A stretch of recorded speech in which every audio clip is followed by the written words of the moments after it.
জমির মিউটেশন কি, কেন এতটা গুরুত্বপূর্ণ? আপনি জমি কিনেছেন কিন্তু মিউটেশন করেননি, তাহলে সাবধান, ভবিষ্যতে বড় সমস্যায় পড়তে পারেন। অনেক মানুষ জমি কেনার পর মনে করেন রেজিস্ট্রি হয়ে গেল মানেই সব কাজ শেষ, কিন্তু বাস্তবে সেটা সম্পূর্ণ ঠিক নয়।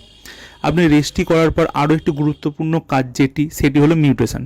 আজ আমরা জানবো মিউটেশন কি এবং কেন এতটা বেশি গুরুত্বপূর্ণ। অনেকেই জানেন না এই মিউটেশনের ব্যাপারে, তো আজকে এই ভিডিওর মাধ্যমে ক্লিয়ার করবো যে মিউটেশন জিনিসটা কি। সহজ ভাষায় বলতে গেলে মিউটেশন হলো সরকারি রেকর্ডে জমির মালিকের নাম পরিবর্তন করা। ধরুন আগে জমির মালিক ছিলেন কিঙ্করবাবু, আপনি তার কাছ থেকে জমি কিনলেন, রেজিস্ট্রি হয়ে গেল, কিন্তু সরকারি রেকর্ডে এখনো যদি কিঙ্করবাবুর নাম থাকে তাহলে সেটাই হলো সমস্যা। এই নাম পরিবর্তন করার প্রক্রিয়াকেই বলা হয় মিউটেশন করা। মিউটেশন কেন এত বেশি গুরুত্বপূর্ণ? কারণ সরকারি রেকর্ডে আপনার নাম পরিবর্তন হয়ে আসবে, নতুন মালিক হিসেবে আপনিই হবেন সেই জমির মালিক, ল্যান্ড ট্যাক্স দিতে পারবেন। মিউটেশন না হলে অনেক সময় জমির ট্যাক্স দেওয়া বা রেকর্ড আপডেট করা কঠিন হয়ে পড়ে। ভবিষ্যতে জমি বিক্রি করতে গেলে আপনি অনেক সুবিধা পাবেন। যদি ভবিষ্যতে আপনি জমি বিক্রি করতে চান তাহলে ক্রেতা প্রথমেই দেখবে জমিটির মিউটেশন হয়েছে কিনা। অনেক সময় দেখা যায় কেউ জমি কিনেছেন 5-10 বছর আগে কিংবা তারও আগে, কিন্তু মিউটেশন করেননি, পরে জমি বিক্রি করতে গিয়ে এই ধরনের সমস্যার সম্মুখীন হতে হয়। তাই মনে রাখবেন, জমি রেজিস্ট্রি করার পর অবশ্যই মিউটেশন করতে হয়। আপনি যে দলিল লেখকের কাছে জমি রেজিস্ট্রি করছেন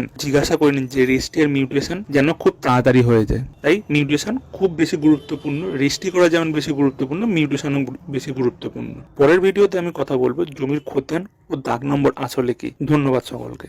আর এই ভিডিওটি ভালো লেগে থাকলে আরো সবার কাছে ছড়িয়ে দিন।